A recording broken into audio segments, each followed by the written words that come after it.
And all of a sudden, I see two dudes on a motorcycle hauling ass. They both had man jams, and both of them had AKs strapped to their backs. I just engaged a single round to each guy. Dead Milkman was number 3 on the HVI list at the time. He'd been getting tracked for multiple deployments, multiple SEAL teams, multiple ODAs, trying to get this guy. And it just so happened by chance he was one of the guys on that motorcycle. We basically got tasked with going through, got tasked by Siege Soda. They wanted us to go and do a sweep through this village where they had intel saying that there were some IED facilitators and guys that were running IED and weapons facilitators and guys that were running back and forth from Afghanistan and Iran. Guys were coming back and forth, and when they came back, that was essentially the area where all these weapons and IED making materials were being disseminated to Taliban. So we were, tasked with going through, doing a full sweep of this village, searching everything. It was supposed to be like a 2-day op. And we were going to walk in because at that time, their EW or their early warning signals were they were good. They knew if we left the wire, they knew we were coming. If, they would have, little brevity codes, the wolves are coming, you can hear on the cell phone chatter. So we said, you know what, fuck it, we're going to walk. So you fucking humped in? Yeah, we fucking humped in. We had, you're talking 2 days worth of shit in a ruck, and you think 2 days, I'll just pack some skivvies and socks. No, you need fucking batteries, you need chow, you need enough ammo, or if shit hits the fan, you're not going to go Winchester. So we're loaded the fuck down. Did you guys have any fucking assets? Or was it just... No. As far as air or for that mission, we didn't have. There was no QRF. We were out there on our own, dude. We were, I think, 60 miles from the closest base, so we were on our own. There was no QRF. Occasionally, we would have ISR, and stuff like that. But for that one, we did not. No shit. Not until the daytime. So we walk in at night.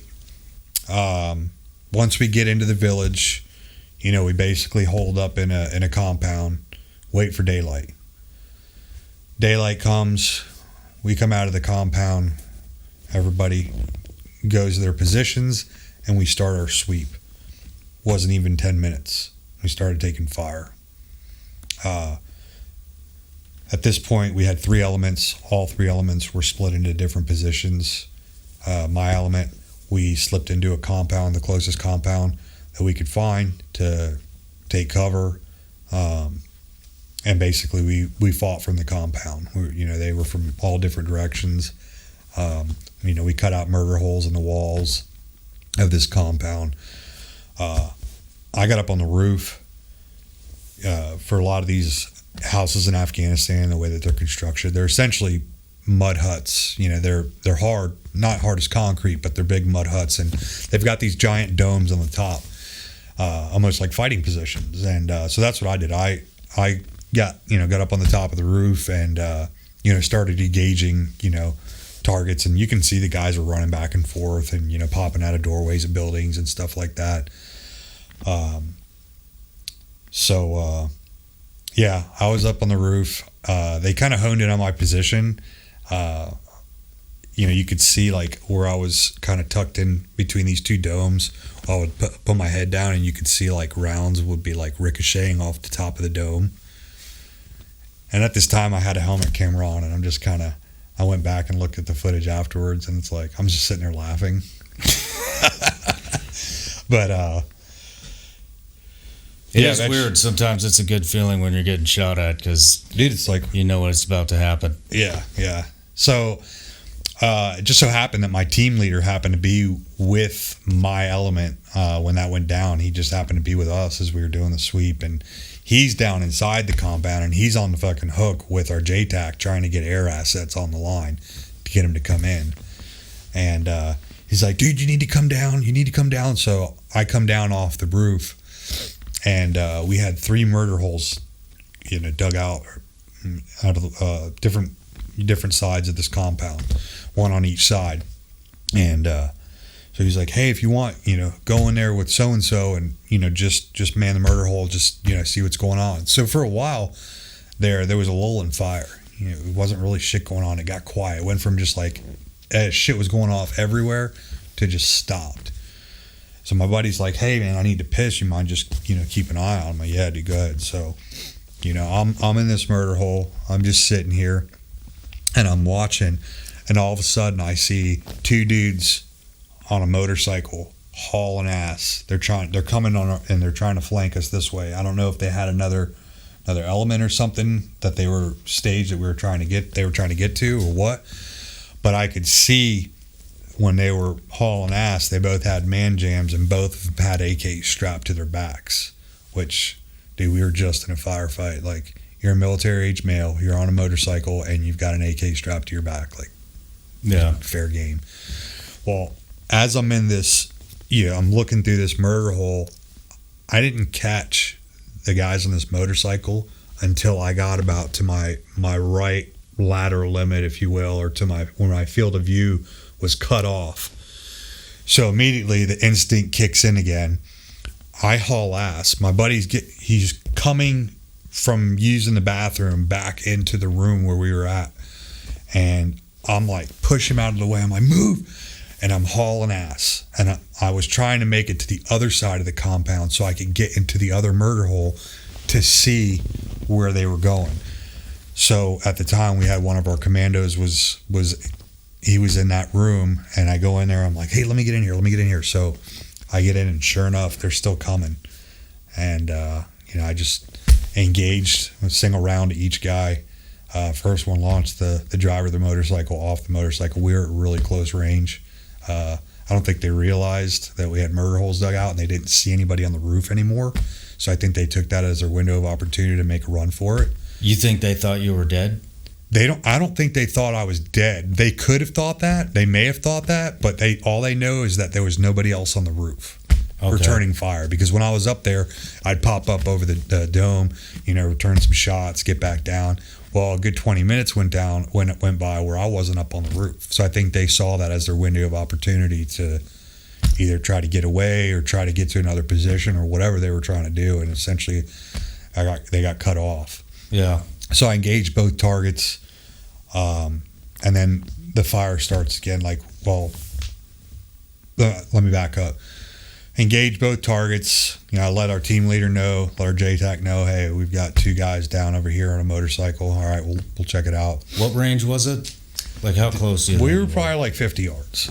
50 yards? Not even. Okay. Not even. Now that I'm thinking of it, it's probably closer, like 35 yards. Oh, fuck. It was close. Okay. Yeah, they were real close to the building and where the road was. They were trying to go by. And he flew off the fucking bike? The first guy that I engaged was the driver of the motorcycle because I wanted to stop the motorcycle. So he was the first one I engaged. Literally, that was my first time ever shooting a bad guy in combat with a SCAR heavy. So I know we got a lot of people, you either love or you hate the SCAR. I'm not a huge fan of it, but I'll tell you what it does at close range is pretty impressive. So yeah, it essentially kind of launched this guy off the motorcycle. Before the motorcycle could fall over, the guy in the back tried to stand up as the motorcycle's falling over, and about the same time that his feet hit the ground is when I pulled the trigger on the second shot, and took him out as well. Shit. So you must have hit him from the side then. Yeah, they were coming from the side, so I hit them both from the side. Yeah. Fuck. And they're just one shot? One shot, dude. That's all it took? That's all it took. God damn. One shot on each. That was it. Fuck. And so moving forward, we had a couple casualties. We had a medevac bird en route, but because of where we're at, it was too hot. We needed to link up with the other element that had the casualties. We needed to link up with them, which is like probably 500 yards away.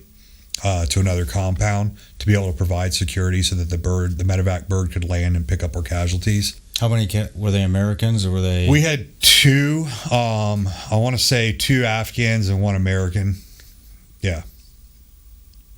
There's two Afghan National Army guys and one U.S. coalition guy. Yeah. None of them were severe, but severe enough to where we needed to call a medevac. So we exit the compound. You know, we know everything. By this point, an hour or so has gone by with no fire. We go to exit the compound. We don't make it, 100 yards. We start getting engaged again. They were just waiting. Yeah, they were waiting for us to move. And this time they were behind a wall, and they had PKMs, RPKs. Oh, shit. I mean, the whole nine. Luckily, where we were at the time was close to a little irrigation ditch. And so you're talking an element of, probably like 6 soft guys and then like another dozen commandos. And we're all like crawling through this ditch. And I distinctly remember laying face down in this ditch, and my ruck, mind you, I packed out my ruck like I was going to need it for 2 full fucking days. This was supposed to be a 48-hour mission. So I'm crawling through this ditch, and I can feel rounds impacting my rucksack, which I do still have the rucksack. Oh, shit. Yeah. So I could feel the rounds impacting, and right in front of me is our JTAC. They weren't hitting your fucking gummy bears, were they? Oh, dude, that would have been fucking game over if they hit my gummy bears. I kept those on my person. Yeah, first line. So JTAC's right in front of me, and he's on the hook. He's trying to get Apaches to come in and whatnot, and we're pinned down. And I'm sitting there, and I remember being in boot camp and having to go through the little course that they had with like, barbed wire little things, and you're crawling through the mud, and they're like, drag your face. And you're like thinking to yourself at the time, when the fuck am I ever really going to be dragging my face in the fucking mud? Like what? And at that time I was dragging my fucking face, dude. That's how low I was. I was trying to get so small in that little ditch because I could feel those rounds impacting, my ruck. And I was like, man, a couple inches lower and they're going to hit me. Yeah. All of a sudden, this makes sense. Yeah. So I'm dragging my fucking face. And sure enough, fucking Apaches fucking come in and just start doing gun runs. No shit. So you guys I'm talking danger close, because I'm literally in the irrigation ditch right behind our JTAC. And I can hear him saying, I don't give a fuck if we're danger close. Fucking engage. So was this daytime or nighttime? This is daytime. Oh, fuck, okay. This is daytime. So 2 Apaches come in and are just fucking destroying everything. And how close?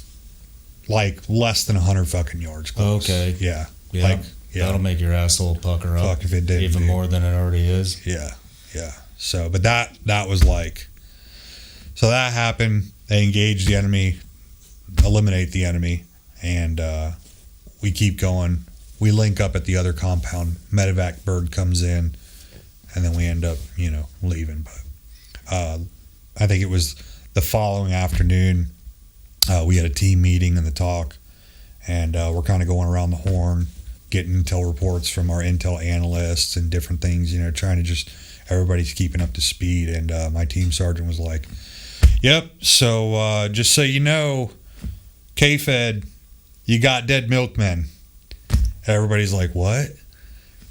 Dead Milkman was number 3 on the HVI list at the time. He'd been getting tracked for multiple deployments, multiple SEAL teams, multiple ODAs, trying to fucking get this guy. And it just so happened by chance he was one of the guys on that motorcycle. No matter where you're watching Shawn Ryan Show from, if you get anything out of this, please like, comment, subscribe, and most importantly, share this everywhere you possibly can. And if you're feeling extra generous, please leave us a review on Apple and Spotify podcasts.